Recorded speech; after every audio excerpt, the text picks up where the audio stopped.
No te escuché. ¿Podrías hablar un poquito más alto? La presentación dice solamente da el resumen del capítulo. Es correcto.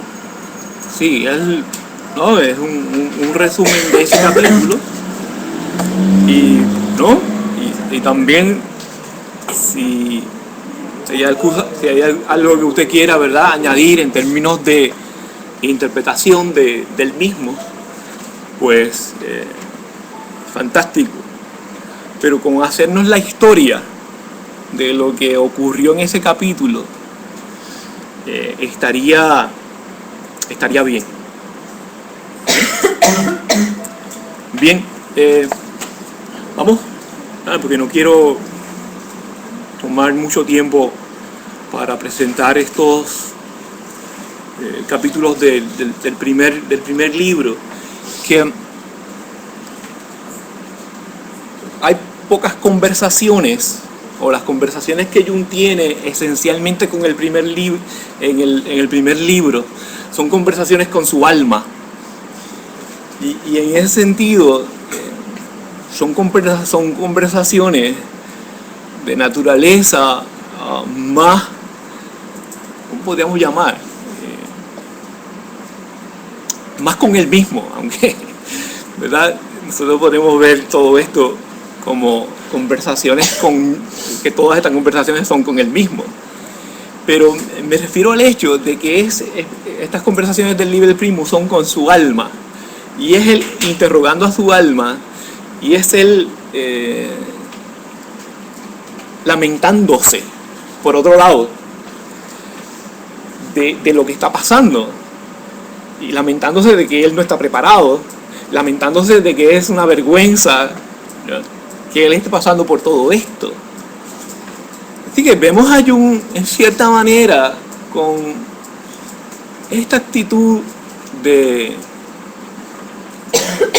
Jonás. Jonás y la ballena, ¿no? Cuando Jonás, Dios se le presenta y le dice, ¿no?, tienes que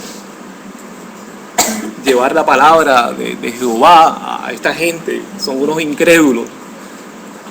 Jonás le dice, no, yo no puedo, yo soy inferior, yo no tengo la capacidad. Y es interesante que vemos en varios capítulos del Liber Primus esta actitud de Jung. Y en este capítulo, que se llama Descenso al infierno, tenemos aquí, ¿verdad?, un proceso que para Jung es clave en lo que él llama desarrollo e individuación,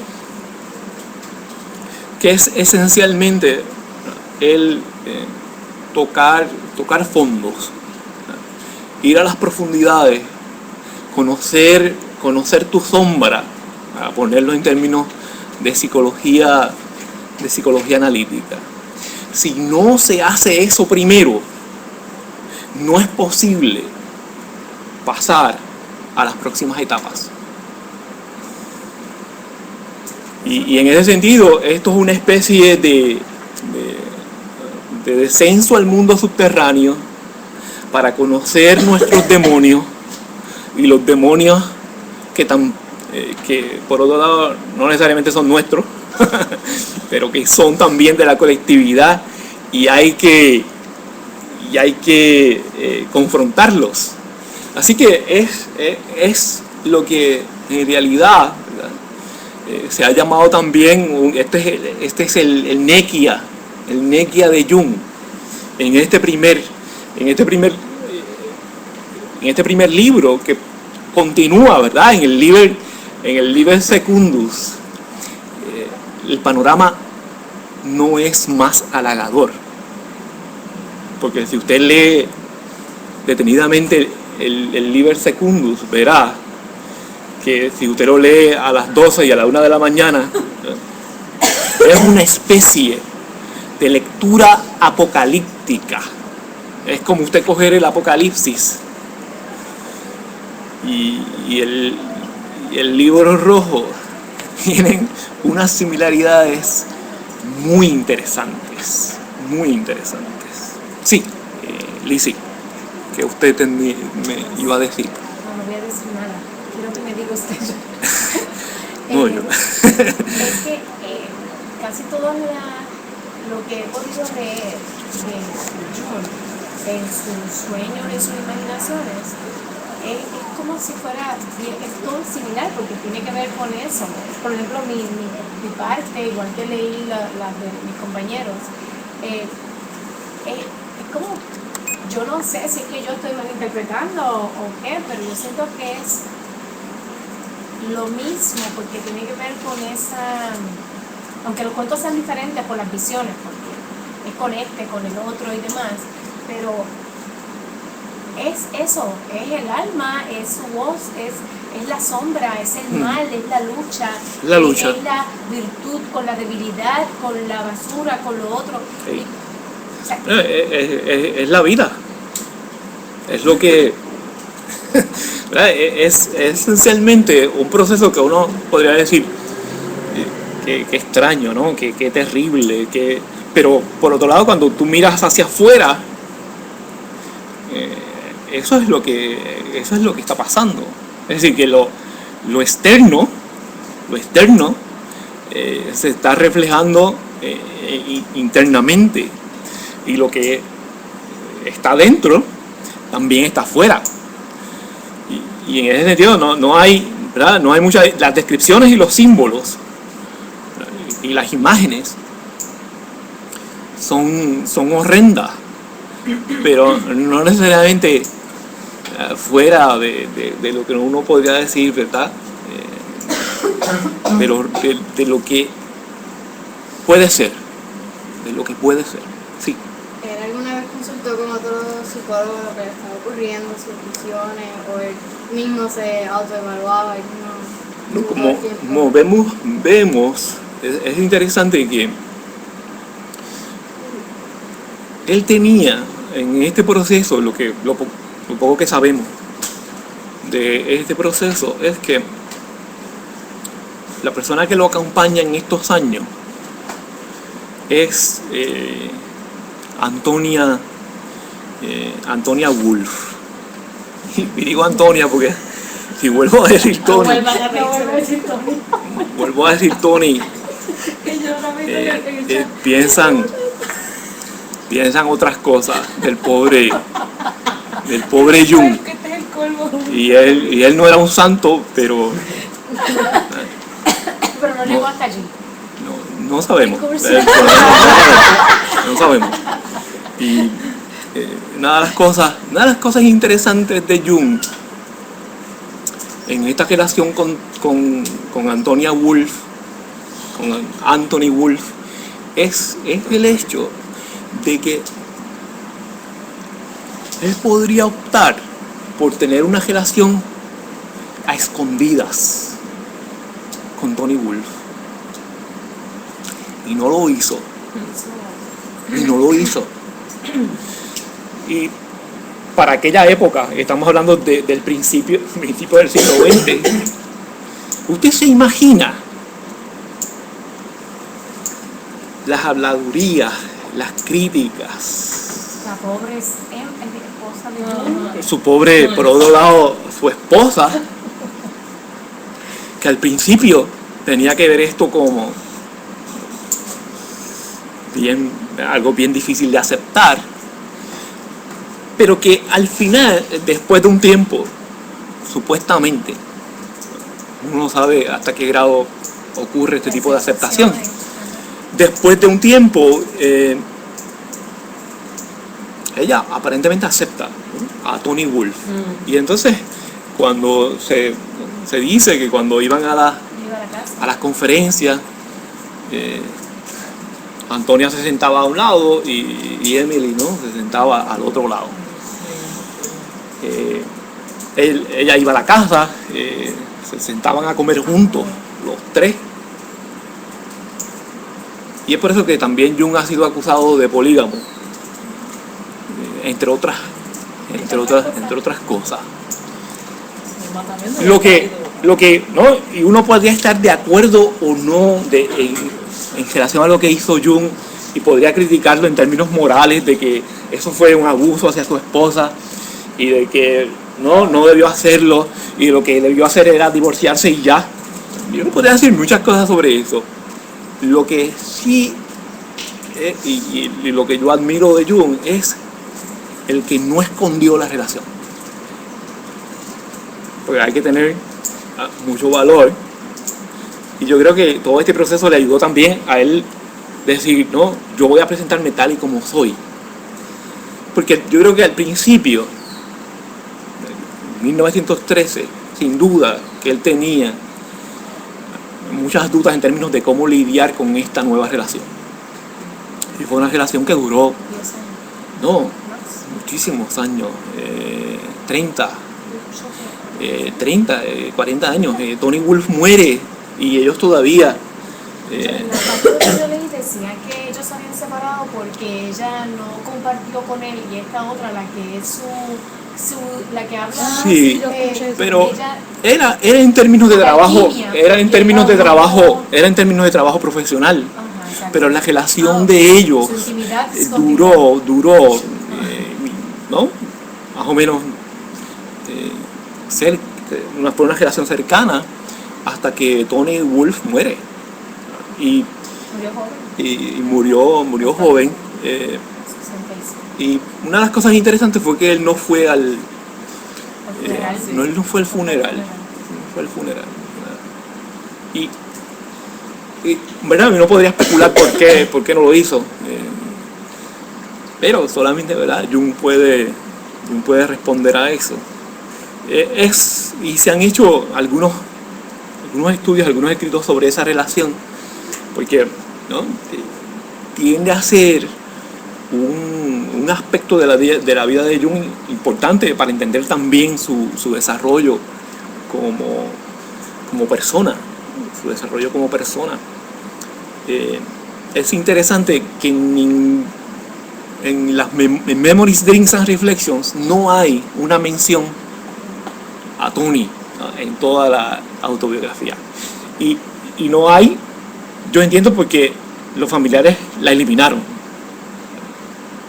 Es muy probable que haya sido una de las razones por las cuales no hay, o no hay porque Jung no quería, de nuevo, poner esto dentro no hacer realmente público, aunque todo el mundo lo sabía por otro lado, ¿no? Así que, de nuevo, no sabemos por qué no hay una referencia. Dicen que había un capítulo sobre Tony Wolfe en Memories, Dreams and Reflections, pero que después vinieron los familiares y lo cortaron. Es decir, que los familiares estaban más preocupados por la imagen de la familia. Ellos lo ven esencialmente no como algo tal vez en contra de la imagen de Jung, pero de la imagen de la familia. Y aquí, ¿verdad? Estos son familias bien tradicionales, bien conservadoras, que todavía no nos explicamos cómo esto pudo darse. Porque con Jung como el eje, ¿no? Todos los demás hubieran tenido una mentalidad quizás más abierta, porque Sí. aunque él es Sí. un poco, porque hay una parte donde uno de los niños le dice, mira, tuve un sueño anoche, dice, olvídese de los sueños de niños, o sea, como que entonces no analiza el sueño de su hijo, o sea, de su hija, no recuerdo. Sí, en ocasiones Jung tenía un temperamento bien fuerte, y una personalidad en ocasiones también un poco autoritaria, dicen algunos. Ok, seguimos con el libro rojo. Miren la experiencia que él describe en este capítulo, en donde él desciende, ¿verdad? Que la incluye también en Memories, Dreams and Reflections. Fue en la época de Adviento del año 1913 cuando me decidí a realizar el primer paso, el 12 de diciembre. Estaba sentado ante mi escritorio y meditaba una vez más sobre mis temores y me abandoné. Me ocurrió como si el suelo cediera literalmente bajo mis pies y como si cayese en un oscuro abismo, el descenso. No podía reprimir en mí una sensación de pánico, pero de pronto, y no a demasiada profundidad, me sentí sofocado y débil sobre mis pies, con lo que experimenté un gran alivio. Sin embargo, me hallaba en una oscuridad que ahora parecía un profundo crepúsculo. Ante mí se hallaba la entrada a una cueva más oscura todavía. Allí había un gnomo. Me pareció que era de cuero, como si estuviera momificado. Me apresuré a pasar delante suyo a través de la estrecha entrada y vadeé unas aguas heladas que me llegaban a la orilla, hasta el otro extremo de la caverna. Allí se encontraba sobre una roca un cristal rojo y resplandeciente. Tomé la piedra, la levanté y descubrí que bajo ella había una cavidad. En un principio no podía reconocer nada, pero finalmente en el fondo descubrí una corriente de agua. Un cadáver pasó flotando. Un muchacho de rubios cabellos herido en la cabeza. Le seguía un enorme escarabajo negro. Y entonces apareció emergiendo del fondo de las aguas un sol rojo recién salido. Cegado por la luz, quise colocar nuevamente la piedra en la apertura, pero se precipitó un líquido a través de la misma. Era sangre. Un grueso chorro saltó y sentí náuseas. El flujo de sangre continuó durante un tiempo insoportablemente largo para mí. Finalmente se extinguió y con ello finalizó la visión. Una visión de pesadilla, ¿no? Que es como comienza todo esto. Jung también en este capítulo hace una especie de honor, ¿verdad? De validar esto que él llama la locura divina. La locura es divina. Y dice algo bien interesante en torno al cristianismo. Dice, el grado en que el cristianismo no tiene locura, tampoco tiene vida divina. Y vuelve a repetir, madness is divine. ¿Y por qué? Es decir, ¿por qué este reconocimiento a la locura? Sí, Richard. ¿Será que él piensa que en la locura hay significado? En la locura hay significado, ¿verdad? En la locura hay contenido valioso. La única manera es solo lo opuesto, es como cuando él dice de la luz te lleva a la oscuridad, o la oscuridad te lleva a la luz. Y en la locura vas a encontrar todos los contenidos ahí, en esa locura son los que te dejan ver la realidad divina. Entonces puedes ver, pero tienes que entrar en esa locura y tienes que vivirla para poder ver lo opuesto a eso. Digo, Sí. Y el asunto de que, ¿verdad?, la llamada sanidad, lo sano, está muy a tono y muy congruente con el espíritu de los tiempos. Es acomodarse, es ajustarse a la sociedad. Sí. Yo lo que quería comentar es también que si miramos lo que es la espiritualidad, ¿verdad? O lo que para Jung sería lo divine, pues cuando uno está envuelto en una religión o en una espiritualidad, no se puede explicar racionalmente. O sea, tú tienes fe en lo que tú no ves, tú crees en lo que tú no puedes comprobar.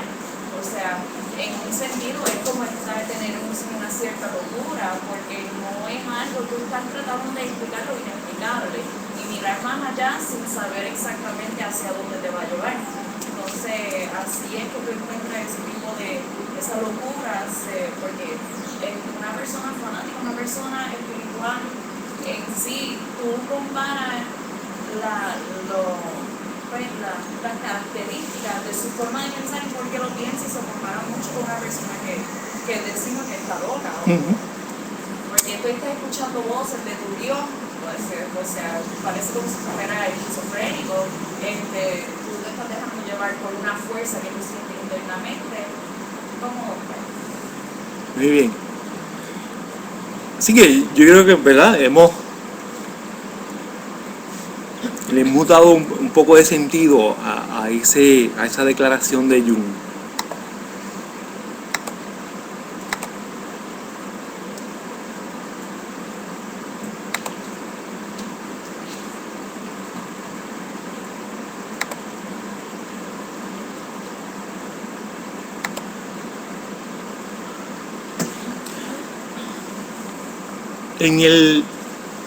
En el capítulo 7, es el capítulo que Jung llama el asesinato del héroe. Y aquí es donde está el famoso sueño que ha recorrido Sigfrido, ¿verdad? El famoso sueño de Sigfrido, en donde Jung sueña: me encontraba con un joven moreno, desconocido, un salvaje, en una solitaria montaña rocosa. Era antes del amanecer, el cielo del este era ya claro y las estrellas se extinguían. Entonces resonó por las montañas el cuerno de Sigfrido y supe que debíamos matarle. Íbamos armados con fusiles y le acechamos en un estrecho acantilado. De pronto apareció Sigfrido en lo alto de la cumbre de la montaña con el primer rayo de sol naciente. En un carro de osamenta descendía rápidamente por la pendiente rocosa. Al doblar él una esquina, disparamos sobre él y se desplomó. Herido de muerte, lleno de asco de mí mismo y arrepentimiento por haber destruido algo tan grande y bello, intenté huir, impulsado por el miedo, pues podían descubrir el crimen. Podían descubrir el crimen.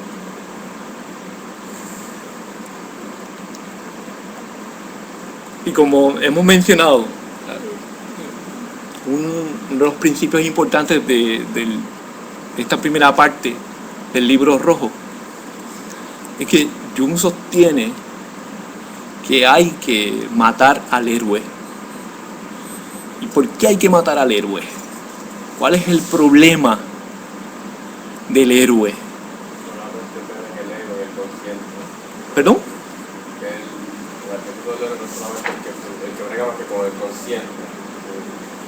El ego, ¿verdad? Como que Ciencia nos dice, el ego, el héroe, ¿verdad? Es realmente, ¿verdad? Está muy identificado, o el ego está muy identificado con el héroe. Así que si nosotros no manejamos adecuadamente esa relación con el héroe, vamos también a estar muy conscientes y muy preocupados por el espíritu de los tiempos, por nuestra posición en la sociedad, por el éxito profesional que tenemos, el éxito social que tenemos, por distinguirnos y competir en contra de los demás. Ese es el héroe que habita en nosotros. Y para Jung es uno de los mayores obstáculos en el proceso de individuación. En el caso de Jung le da nombre porque para Jung Sigmund Freud era un héroe.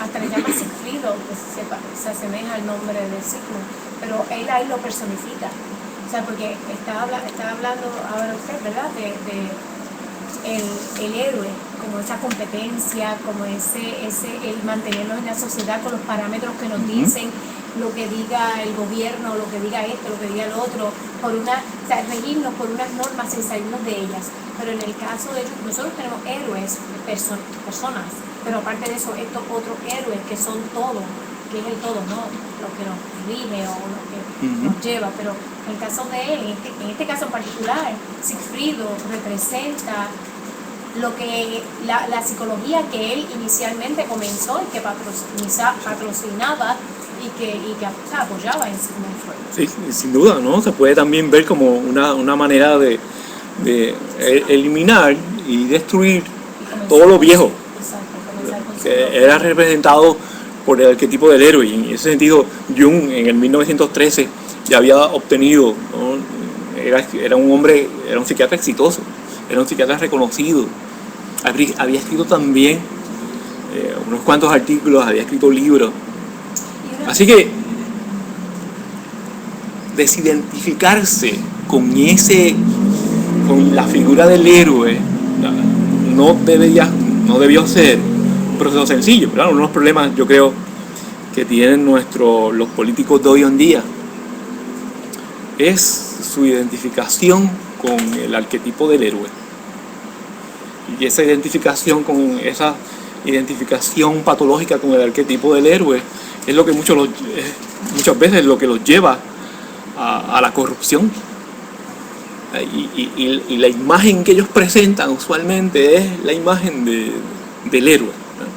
El héroe que va a salvar al pueblo, cuando son básicamente, ¿verdad?, espejismo, ¿no? Pero ellos se creen eso, ¿no? Se creen que ellos pueden salvar el pueblo, se creen que ellos pueden cambiar la sociedad, cuando en realidad lo único que pueden hacer es cambiarse ellos mismos. Y no están conscientes de eso, Ahora, la manera en que se presentan es como, ¿no?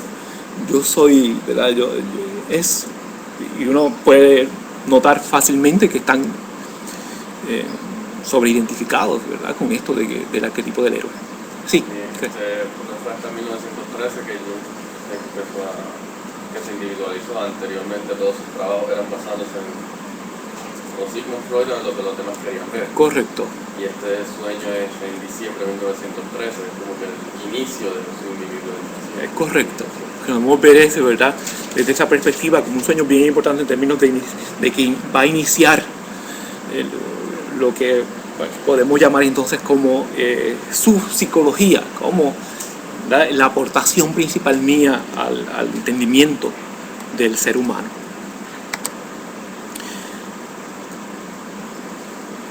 Y entonces, ¿verdad?, empieza a llover copiosamente, las huellas del crimen quedan borradas, había escapado el peligro de ser descubierto. Y aquí es que él escucha una voz que le dice: tienes que comprender el sueño inmediatamente. Si no comprendes el sueño, tendrás que disparar sobre ti. Dice, Jung suicida. Y de nuevo, usted escucha una voz. Y entonces Jung añade, para hacer la historia más intensa: en mi mesita de noche había un revólver cargado y sentí miedo.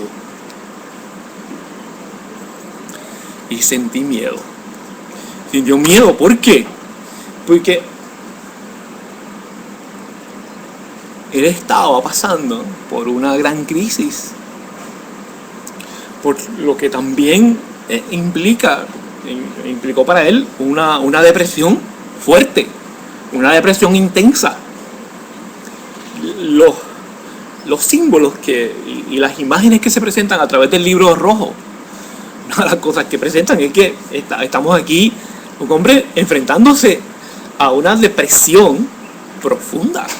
Esto no son las imágenes de un hombre que está, ¿no?, feliz y contento con su vida.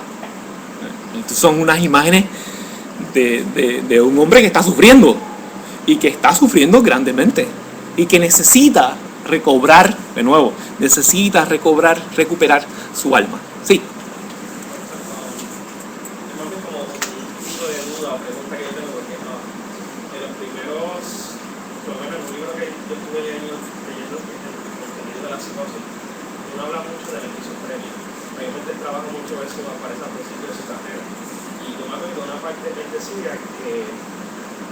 Dialogando con los esquizofrénicos se dio cuenta de que ellos vivían un mundo rico en imaginación. Porque, pues, él lo explicó en el libro, Y él dice, pues nosotros los cuerdos por lo menos pues no estamos poseídos por ese tipo de voces. Pero ahora al yo ver esto, ¿no? Él no tendría algún tipo, bueno, no es que estoy sugiriendo, porque yo no he leído toda la obra de él, pero él no habrá tenido algún tipo de comienzo de un problema psicológico o algo, y por medio de esto fue como que trató de sanarse. Sí, sin duda.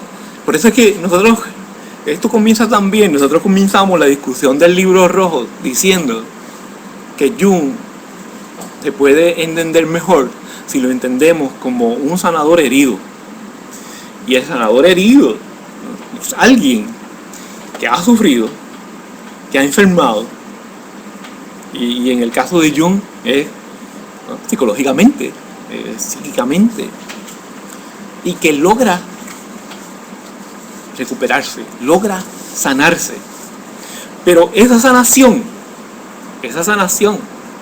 nunca, y no puede ser, yo creo que si fuese completamente esa sanación, no le permitiría continuar, no podría continuar su desarrollo, no podría continuar la evolución de su psique. Así que en ese sentido, y hay evidencia desde, por ejemplo, desde chiquito, cuando nosotros miramos a la niñez, y nosotros comenzamos por ahí, porque la niñez de Jung nos ayuda a entender qué es lo que está pasando ahora. Esto es sencillamente una continuación. Lo que estamos viendo aquí es una continuación de lo que estaba ocurriendo en su niñez, con experiencias también un tanto similares, relacionadas a la muerte, a los sueños. Así que, y hay psiquiatras que dicen que Jung sufría, por ejemplo, David Winnicott dice, no hay duda, si leemos el primer capítulo de Memories, Dreams and Reflections y la niñez de Jung, tenemos que concluir que estamos aquí frente a un caso de psicosis infantil.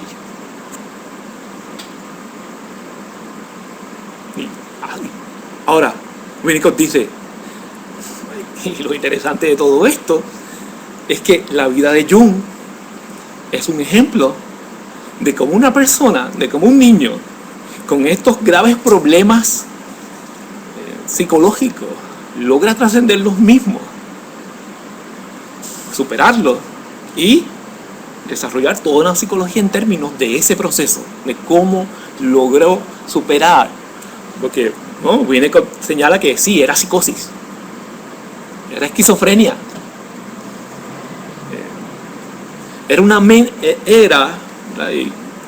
esencialmente Winnicott habla aquí de uno de los síntomas, era esto de la personalidad dividida, la personalidad número 1 y la personalidad número 2, que continúa a través de la vida de Jung manifestándose de diferentes maneras. El espíritu de los tiempos y el espíritu de las profundidades. No es personality number 1 and personality number 2. No está, y entonces Winnicott dice que aquí la base principal de su problema era la madre, que también era una persona con dos personalidades, como declara Jung, como expresa Jung. Así que yo creo que si uno lee esto, sin duda, y entonces todas estas experiencias relacionadas a la muerte, todas estas imágenes relacionadas a la muerte, que Erich Fromm, como mencionamos la vez pasada, habla de necrofilia en Jung, en términos de actitud orientado hacia la muerte, hacia los procesos de destrucción. Y cuando uno mira las visiones, las imágenes, tú tienes que decir, no puede negar esos datos. Ahora, de nuevo, nosotros tenemos que ver que Jung trabaja con este problema. Jung enfrenta esa crisis, y por eso es que tiene que hacer esto. De lo contrario, si él no hubiese hecho esto en 4, 5, 6 años, tendríamos a un hombre, hablaríamos en estos momentos sobre Jung como un psicólogo que después del 1913 perdió la mente y vivió los últimos años de su vida en un hospital psiquiátrico. Esa es la diferencia. Y por eso es que yo entiendo que el libro rojo es valioso, porque te deja ver y te muestra cuál fue el proceso que él llevó a cabo. Y está muy a tono, por otro lado, con terapias como la que desarrolló Ronald D. Line. Line es un psiquiatra de lo que se llama el movimiento de antipsiquiatría. Y Line dice, una de las cosas que Line dijo fue que los esquizofrénicos no necesitaban medicamentos, que la esquizofrenia es un viaje. Y esto es muy relevante a las cosas que dice Jung. No de esta manera, pero yo creo que terminan diciendo lo mismo ambos. Lane dice, la esquizofrenia es un viaje que la persona tiene que llevar a cabo, tiene que realizar. ¿Y cuál es el problema? El problema es que muchos esquizofrénicos no completan el viaje.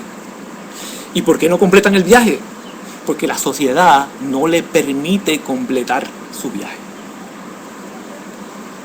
¿Y cómo la sociedad no le permite completar su viaje? Le dan medicamentos que los vuelven tontos y no les ayudan a comunicarse, a trabajar con los contenidos de su inconsciente, ¿no? Que, de nuevo, las imágenes ricas de las cuales habla Jung, que eran, ¿no?, los contenidos de las imágenes de estas personas psicóticas. Y Line dice, ¿qué podemos hacer entonces? Bueno, lo que podemos hacer es, vamos a establecer unas casas, unos hogares, en donde el esquizofrénico puede vivir su esquizofrenia plenamente, pueda completar su viaje. Y vamos a tener allí a unos profesionales de la salud, pero no un ambiente de hospital psiquiátrico, no un ambiente de manicomio, sino en una casa común y corriente. Y en Inglaterra entonces establece algunas de estas casas y se lleva allí a vivir algunas de estas personas esquizofrénicas. Cada uno tenía su cuarto. Y esta persona no quería salir de su cuarto hoy. No hay problema, te puedes quedar encerrada en tu cuarto. Esta persona quería pintar las paredes con sus heces fecales. No hay problema, puedes hacerlo, porque es parte del proceso que tienes que completar. Que esta persona no quería comer. No comas. No quieres comer, no tienes que comer. ¿Qué hacemos en un hospital psiquiátrico? Lo inyectamos, lo primero que hacemos es inyectamos a la persona para tratar de salvarla. Ahora, sí, ¿no? Llega un momento en que tú tienes que intervenir si la vida de la persona está en riesgo. Pero porque haga ayuno un día, no se va a morir. Hay una persona, él da una historia interesante que R.D. Laing comenta. La historia de esta persona que estaba en un proceso catatónico. Y estos tipos de esquizofrenia donde la persona se desconecta del mundo y asume una posición específica y allí se queda. Y esta persona había estado un tiempo considerable en esa experiencia catatónica. Y ellos no intervinieron. El personal que estaba atendiendo la casa no interviene. Y un día que estaban cocinando una sopa, un olor tremendo, cuando uno hace esas buenas sopas que huelen mucho. Y se sentaron, sirvieron la sopa. De momento baja la persona, como si no hubiese ocurrido nada, y dice: quiero sopa, dame sopa. La persona se sentó, se comió su plato de sopa y no volvió de nuevo a tener ningún periodo catatónico. ¿Qué pasó? No sabemos. Lo que sí, y aquí es que Line dice, hay que completar el viaje. El esquizofrénico tiene que completar el viaje, y la manera lo que nosotros podemos hacer es ayudarlo a completar ese viaje. proveerle un ambiente. Y Jung lo que hizo fue eso. Si nosotros miramos el libro rojo, Jung lo que hace es completar el viaje que él había comenzado cuando niño, pero que se había desviado. ¿Por qué? Porque el espíritu de los tiempos lo desvía, en donde él tiene que irse a estudiar medicina, tiene que casarse, tiene que tener hijos, y ahora dice, el viaje entonces se interrumpe, y ahora es que dice, no, yo tengo que hacerlo. Y una muestra de eso es que él lo deja todo. ¿Para qué? Para llevar a cabo el viaje. Sí. Como que estaba pensando que la película The Soloist trata sobre un tema muy parecido también, donde él es, creo que, esquizofrénico y este individuo lo quiere ayudar, sacarlo de la calle. Esa es Y una buena se da película. cuenta también que donde lo va a llevar está en peor situación que lo que él está viviendo tal vez en la calle. Y él es más feliz así con su estilo de vida y con pues, lo que le pasa, libre, y, conociendo su talento que era la música. Sí.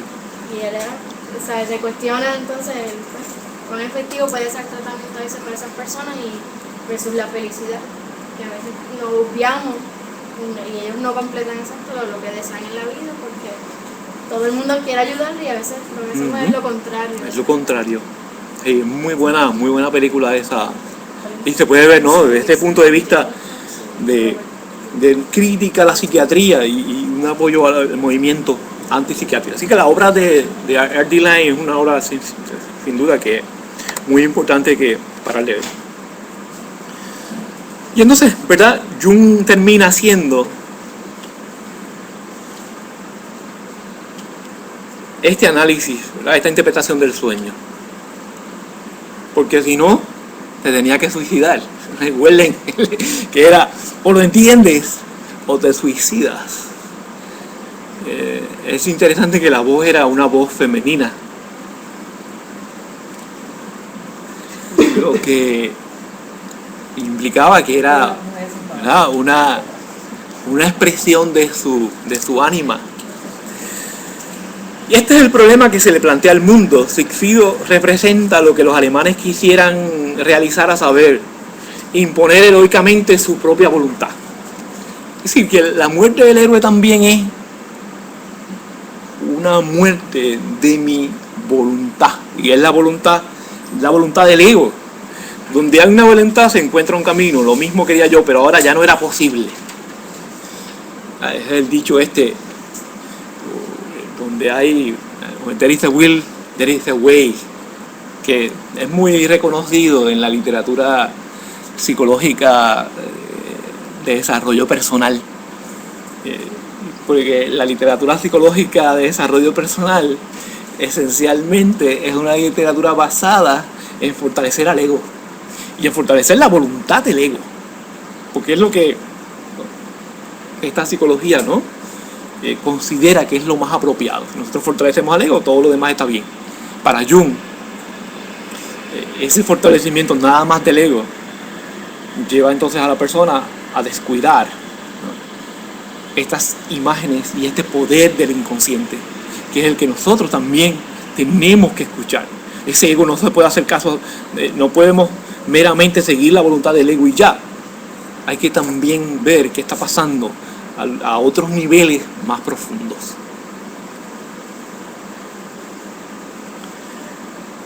El sueño mostraba que la actitud que encarnaba por medio de Sigfrido, el héroe, ya no se adecuaba más a mí. Por ello, él tenía que ser asesinado.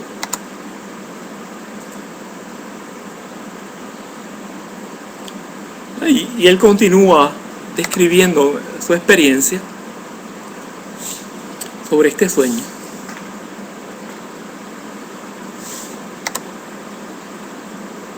Y en el capítulo 8 nos habla sobre, se llama The Conception of the Gods.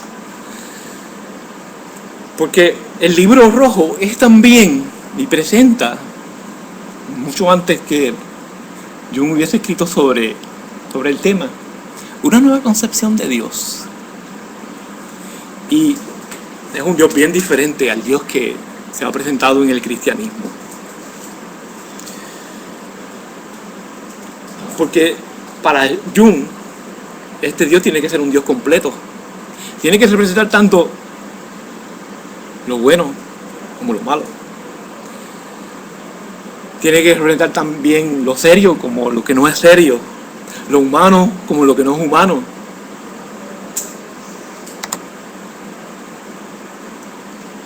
Pero Jung también habla en ese capítulo del infierno. A mí me pareció muy interesante esta concepción del infierno.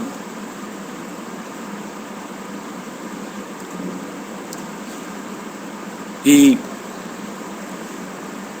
me hizo mucho sentido, porque sentirse en este estado me parece a mí que es, sin duda, sentirse en el infierno.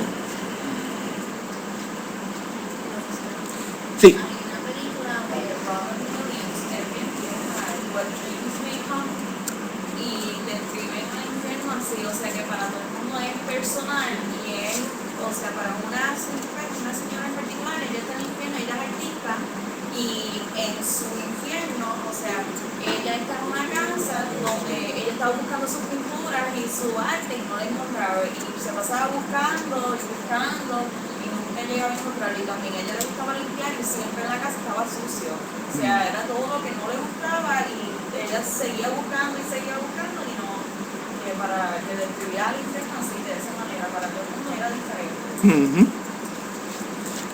Hell is when you can no longer attain what you could attain.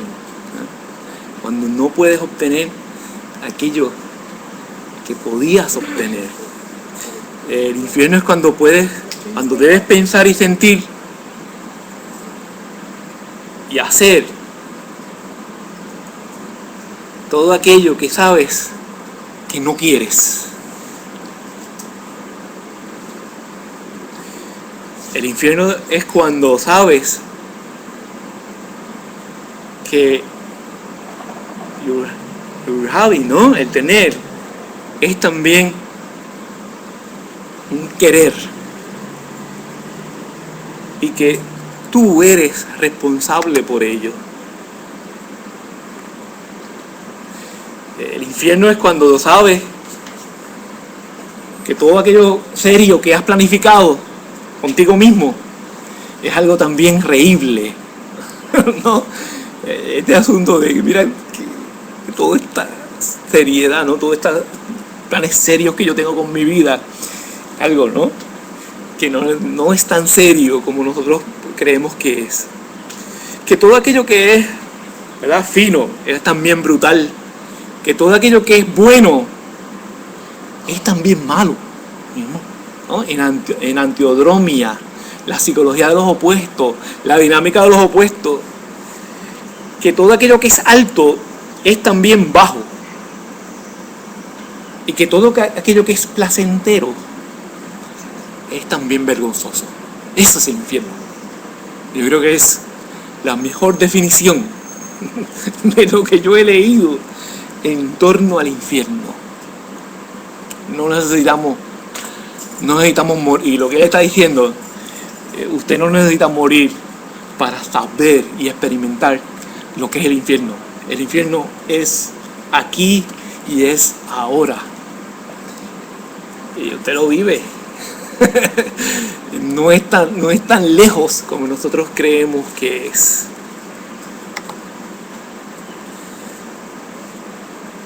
Y termina, ¿no? Pero el infierno más profundo es cuando tú te das cuenta que el infierno no es el infierno, pero un cielo. No un cielo en sí mismo, pero en ese respecto un cielo. Y en ese respecto un infierno. Y aquí usted dice, me confundí. Me está jugando con las palabras. Pero él lo que está diciendo es las diferencias que nosotros y las polaridades que nosotros, y el mensaje yo creo aquí principal es las diferencias y las polaridades que nosotros queremos establecer entre una cosa y la otra no Son ilusiones, son ilusorias, es fantasía. Y fantasía en el sentido de que no son reales.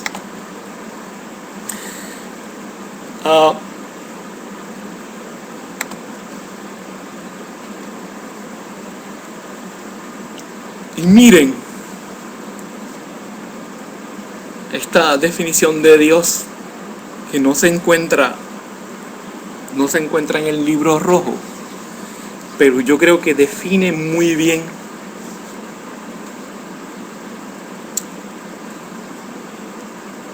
lo que Jung termina pensando sobre Dios. Estamos hablando de que el libro rojo nos presenta una concepción de Dios, y hemos hablado de algunas de esas ideas en torno a Dios. Y yo creo que se resume muy bien en una carta que Jung escribe para el 1959, 2 años antes de su muerte, ¿no? Porque la visión que tenía Jung sobre Dios va cambiando a través de su obra. Pero aquí estamos hablando de 2 años antes de su muerte, y Jung nos dice: Dios es el nombre con el que designo todas las cosas que cruzan mi camino violentamente y apresuradamente. Todas las cosas que afectan mis puntos de vista subjetivos, planes e intenciones, y cambian el curso de mi vida para bien o para mal.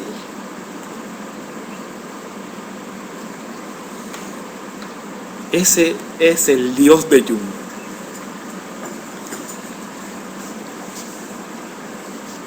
Sí. Una pregunta sobre eso. Algo así como decir, porque está tratando de decir de una fuerza que rige la vida de una persona, y algo así como el destino, como que lo que tiene que pasar que no lo puedes controlar. Tiene algo de destino, tiene algo de cosas que yo no puedo controlar, tiene algo de esto incierto, de esta incertidumbre que me rodea todo el tiempo y a cada momento, y que interviene de forma violenta y apresuradamente, y afecta mis planes, los planes del ego, mis planes de vista subjetiva. Yo quería hacer esto, pero no lo puedo hacer. Usted, ¿no?, se frustra, mira qué terrible. Pero usted no ve que detrás de eso, para Jung, está Dios. Sí. O sea, que Dios tiene que ser algo como lo que aparece en Star Wars, el principio de la fuerza, que o sea, tú puedes ser izquierda y tú puedes ser un sí, ¿Sí? Podría verse de esa manera. Yo no sé si es así, pero es que no le da forma como lo hacemos como pues se hace usualmente, como lo hacemos, que es darle una figura a Dios. Como escuché esta mañana en la radio que decía, pues hay que pedirle a Dios que está en el cielo por todo lo que está ocurriendo en este país, pero entonces estás ubicando a un Dios fuera, cuando la realidad, o sea, en el caso de Jung aquí está hablando del Dios que interviene, o sea, que está, que quizás tú estás preparándote para estudiar, pero te ocurre un cáncer y te viró toda la tortilla y ese, no tienes control. y ese es Dios, ¿no? Es decir, Ese es Dios. Y es dentro del algo punto de malo. vista, detrás de todo eso, está Dios. Está Dios, desde el punto de vista junguiano, ¿no? Si analizamos esto. Y en ese sentido, Es toda la intervención de toda la vida. todas estas intervenciones. Y lo que Jung nos está mostrando también es a un Dios completo, a un Dios que no es todo lo bueno, no es todo lo perfecto, no es todo amor, sino que también a un Dios que también es todo lo contrario. Y es una visión que no es cristiana, no lo puedo decir, podemos llamarlo de esa manera, no es una visión cristiana. Y es una visión que él llega a ella a través de de estas experiencias que él tiene a través de la imaginación activa y también de un análisis más completo, ¿no?, de lo que él llama el desarrollo de la imagen de Dios en la conciencia humana. Eso lo vamos a ver más adelante. Sí, Richard. Pero como otra pregunta, cuando él habla de lo que es bien completo, que entiende lo que es bueno, lo que es malo, si hay una dualidad, que es lo que lo hace completo, como uno habla del infierno, de lo que es bueno, lo que es malo, lo que es malo, y lo vergonzoso igual va a ser de Sí. Sí. Lo que él termina diciendo, yo creo que esto termina recogiendo esas expresiones de las polaridades, y Dios es eso para Jung. Dios es la unión de los opuestos. Si nosotros podemos ir un poco más allá y utilizar la psicología analítica de Jung para ver esto que él llama a Dios, pues para él Dios es en realidad el mejor representado, porque por otro lado para Jung es imposible hablar de Dios como tal. De lo que se está hablando, de lo que podemos hablar, es de cómo esa imagen de Dios se manifiesta en la conciencia humana. Pero la imagen de Dios no es lo mismo que el Dios metafísico que puede existir más allá de nosotros. Pero ¿qué ocurre? De la única manera que tú te puedes acercar a Él es a través de la conciencia. No tenemos otra manera de hacerlo. Así que de lo que estamos hablando son en realidad de la imagen de Dios en la conciencia humana. Y para Jung es eso, ¿no? Esa imagen de Dios en la conciencia humana puede ser vista de esta manera. De nuevo, se me ha ido el tiempo en estos capítulos del libro rojo. Quisiera entonces parar aquí y dejar por lo menos, pudiéramos tener una o dos presentaciones. Jennifer, para entonces comenzar, porque ya estamos, en realidad, tenemos un encuentro interesante, pero eso lo podemos trabajar más adelante, de Elías y Salomé y la serpiente, en el capítulo 9, que Jung llama el encuentro misterioso. Es muy, muy interesante ese encuentro, pero eso yo lo puedo resumir cuando comencemos la próxima clase. Hay todavía un montón de cositas que podemos hablar en la próxima clase. Es bien rico, sin duda, que el libro rojo está lleno de principios muy interesantes que uno puede usar para discutir, ¿verdad?, los conceptos básicos de la psicología, de la psicología analítica.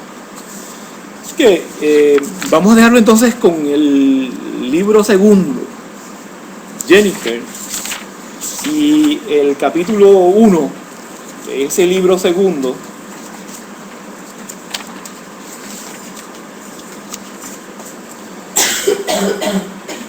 que se llama, ¿qué necesita? Voy a dejar los papelitos. Que se llama el Red One. El Red One. Sí, parece aquí, para que no la escuchen bien.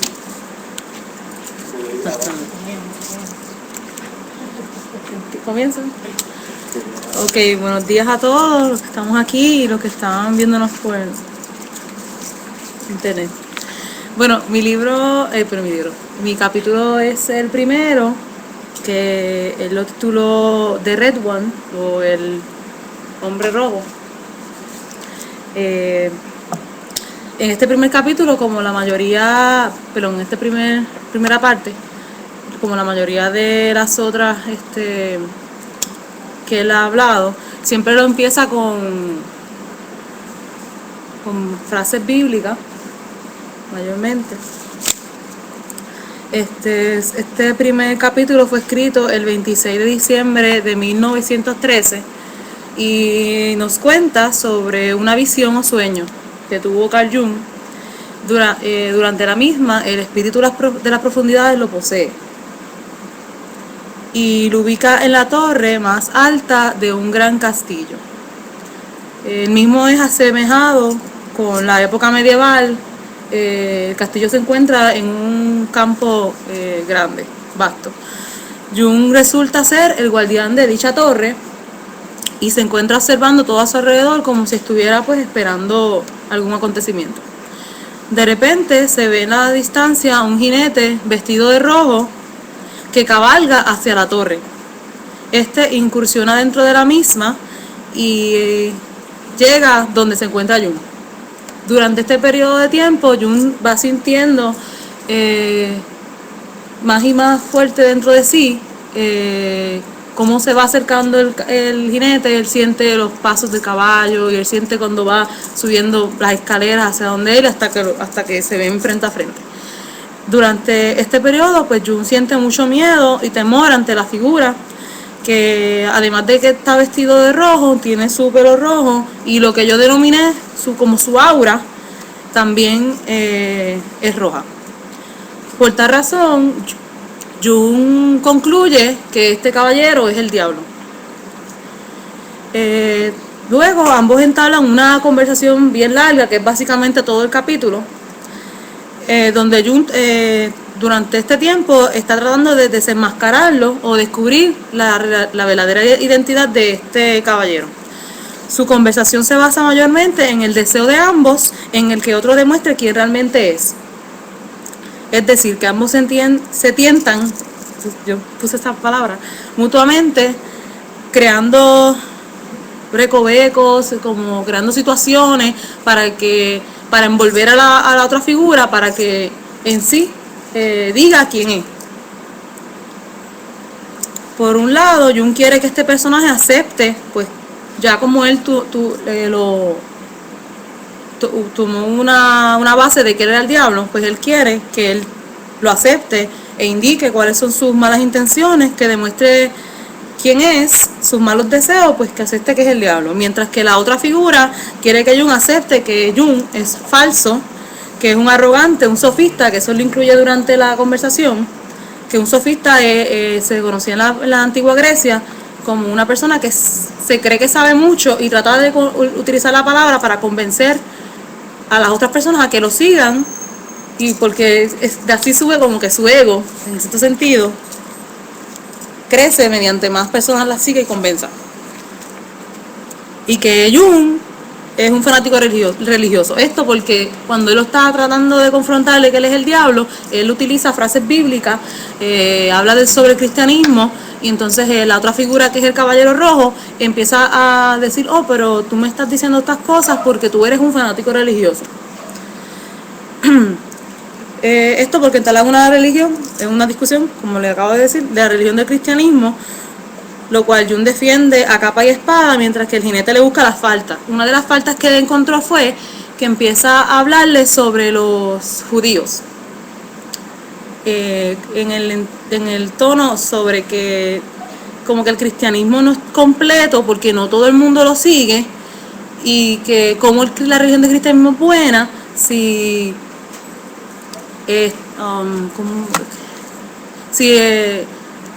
los judíos, ay Dios mío, es como que bien complejo, que los judíos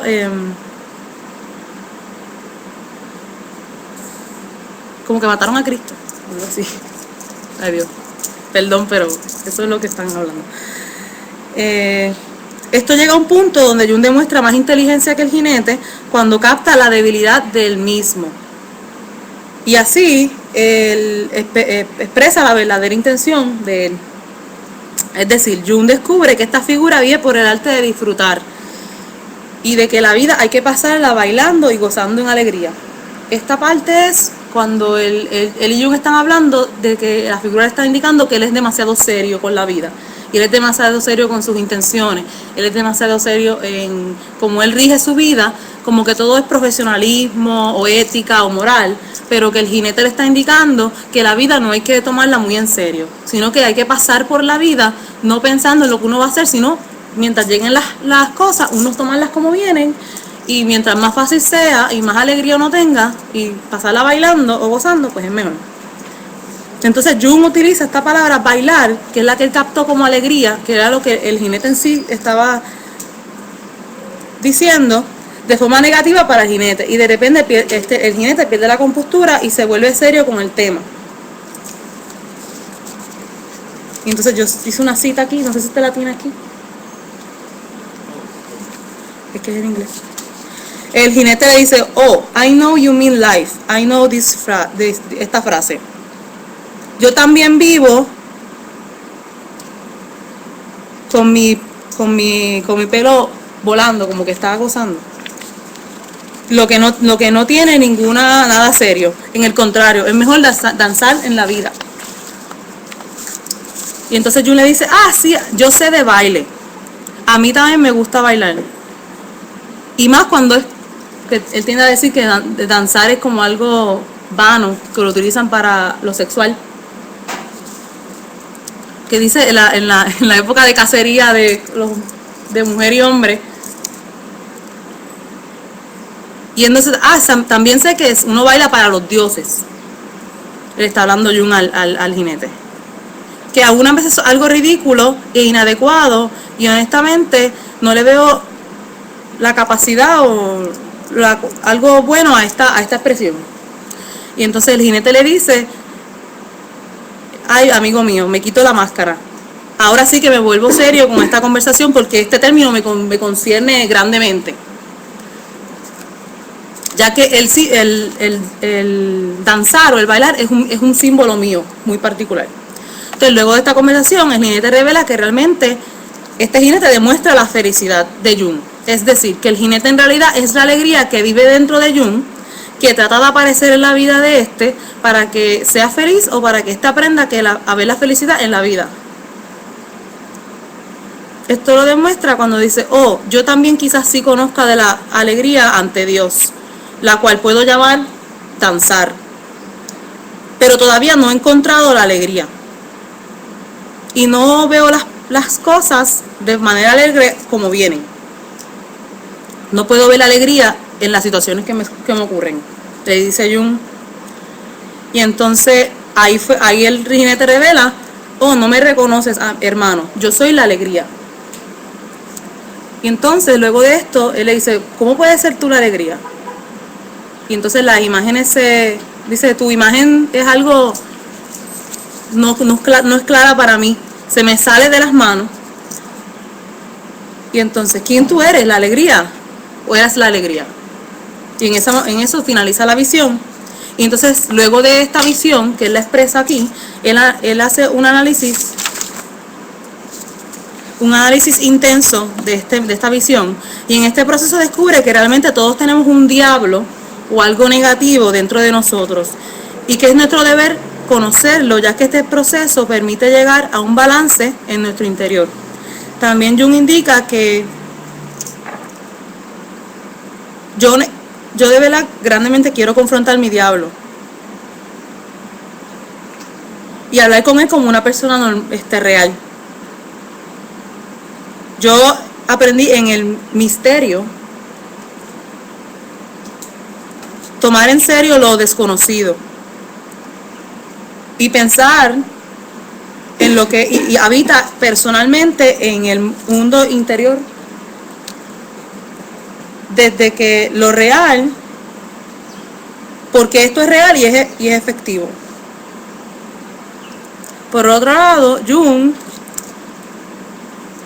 dice que uno debe buscar, que al buscar la rara oportunidad de hablar con el diablo, no hay que olvidar que hay que confrontarlo de manera seria. Y que aunque él es el diablo, es un adversario que no hay que tomarlo, no hay que estar desprevenido ante este adversario, pero que hay que entenderlo. Con esta afirmación, Jung nos explica que es importante confrontar nuestras realidades internas, ya que las mismas existen, son concretas y como habitan en nuestro inconsciente, son de suma importancia aceptarlas, entenderlas y aprender de ellas. Al confrontar las mismas, podemos extraer de ellas la realidad y la verdad que poseen, para así poder crecer como seres humanos, ya que al ignorarlas o al mantenerlas ocultas, no podemos lograr ningún provecho de ellas. Por lo tanto, nos afectaríamos emocional y mentalmente. Lo que quería decir en este capítulo es que él está indicando que cada uno de nosotros tenemos el lado positivo y el lado negativo dentro de nosotros, en nuestro inconsciente. Que en nuestro inconsciente mayormente podemos encontrar lo oculto, que sea lo negativo, que en este aspecto él lo denomina como un diablo interior, que demuestra la alegría de la vida que él puede poseer, pero que él no la está gozando, porque él la deja en lo oculto para establecer una conexión más profunda quizás con su éxito, con su deseo de superación, con lo que el espíritu de los tiempos quiere que él haga. Pero que cuando él confronta este diablo, él ve el aspecto positivo y tiene que aprender a vivir con lo malo dentro de él como con lo bueno. Indicar como un balance de los opuestos. Sí, muchas gracias.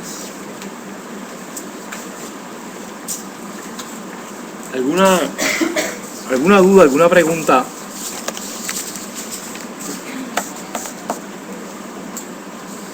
Bueno, una pregunta es que para poder entender quizás todos los demás y de ahí partir, él hace señalamiento, él menciona en esas visiones, habiendo leído ya anteriormente de él se dice fascista, o sea, tiene ese diálogo de insultos, vamos a decir, el diablo, o sea, obviamente es como si es hablando con él mismo, ¿verdad? Utiliza el término de la parte cristiana versus la judía. Hay unas partes donde él habla, en uno de los escritos menciona que Jung está para la Primera Guerra Mundial, cuando él utilizó, yo no sé si es una crítica, o sea, él se está criticando a sí mismo por sus actos, por su vida. Él utilizó, su psicología él utilizó el régimen en ese momento a su favor, porque Freud fue rezagado por ser judío, porque Freud era judío. O sea, yo lo veo como que o sea, su conciencia criticando sus acciones anteriores, quizás hacia el mismo Jung, hacia su propia vida, quizás el régimen, el ser como, porque él patrocinó el régimen, lo utilizó de cierta manera para su crecimiento profesional en un momento dado. Obviamente ya después no, ¿verdad? Que era una parte donde yo estudiaba los otros días que después ya él no era de esa manera, pero sí lo vivió así. Yo veo este diálogo como esa crítica a él, a su vivencia, hablándose. O sea, yo lo veo ahí, en todo este proceso, es eso. O sea, mi maldad, lo que él considera en ese momento de transformación, porque pudo haber seguido de esa manera y haber vivido de esa manera, ¿verdad? Sí. Como las multitudes que viven y no se dan cuenta. No sé. Ok.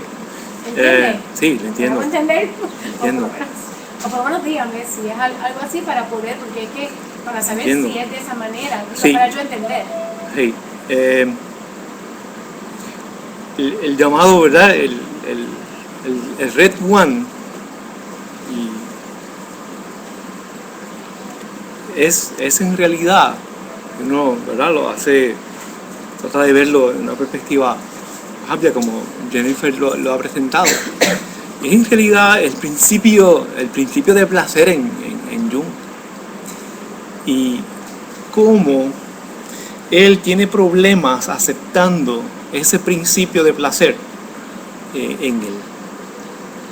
Específicamente porque este ha sido un hombre, ¿no?, que le ha dado más importancia a asuntos serios.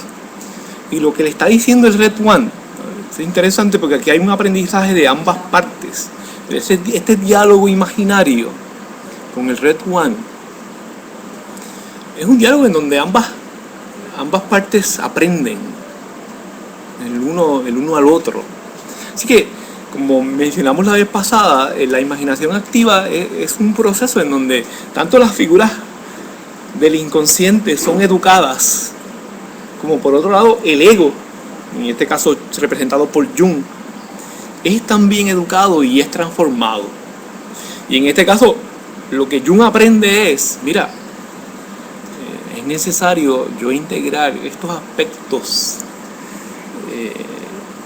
de placer, estos aspectos de gozo en mi vida, ¿no? Y la imagen del baile. ¿Usted se puede imaginar a Jun bailando? ¿Usted se puede imaginar a Jun bailando con Tony Wolf? Tal vez sí. Tal vez sí, pero la imagen que tenemos de Jun es de que un hombre serio. En la mayor parte de las fotos la vemos también, ¿no? Con su chaqueta, vestía muy bien, con los mejores trajes de su época, muy orgulloso desde esa perspectiva, muy orgulloso de su persona y lo que proyectaba. Así que el Red One le está diciendo, mira, tienes que dejar un poco ese asunto y también disfrutar más de la vida. Pero es la crítica del placer también, porque ellos están la incongruencia, porque tú eres muy serio, pero mira el placer, el baile te hace sexual, lo que uno posee es la parte dentro de sexual. Exacto, porque están en varios aspectos dentro de uno. Yo no soy solamente una estudiante o una hija, yo soy muchas cosas dentro de una, igual que todos aquí. Y lo que está tratando de decir es, ok, está bien ser serio en mi profesionalismo, pero en mi vida privada, pues yo también tengo que gozar. Es el balance, de nuevo, de nuevo volvemos a este principio importante que Jung trata de mostrar en todo el libro rojo, y es el equilibrio, el equilibrio de los opuestos. Aquí tenemos un diálogo entre la seriedad y el principio de placer, entre el trabajo por un lado y el baile por el otro.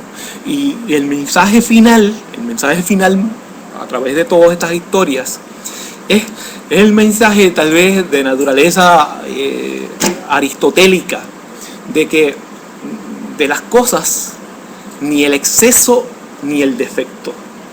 En el término medio reside el equilibrio.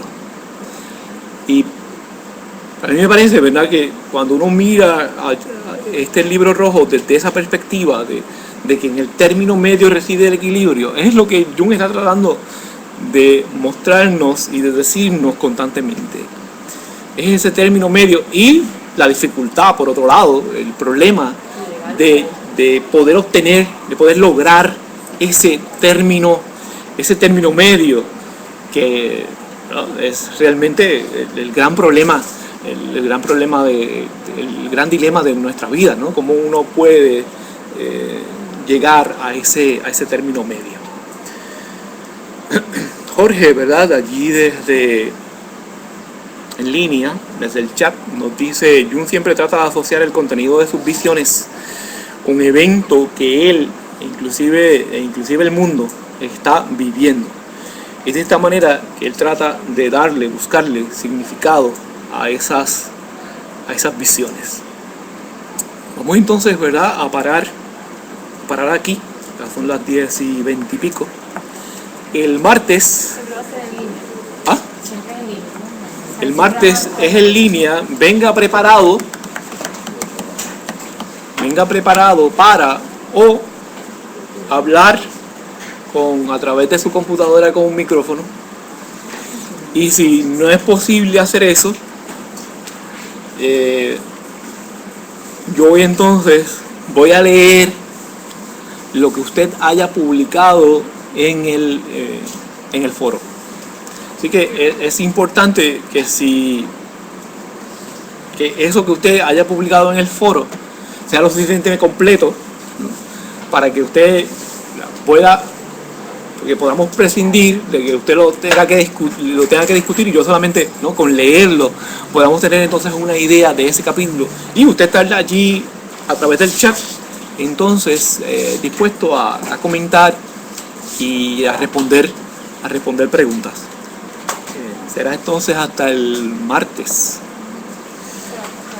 Recuerde también que hoy vence, o mañana vence la lista de referencias sobre su tema de investigación. Si usted tiene dudas, problemas sobre eso, me deja saber.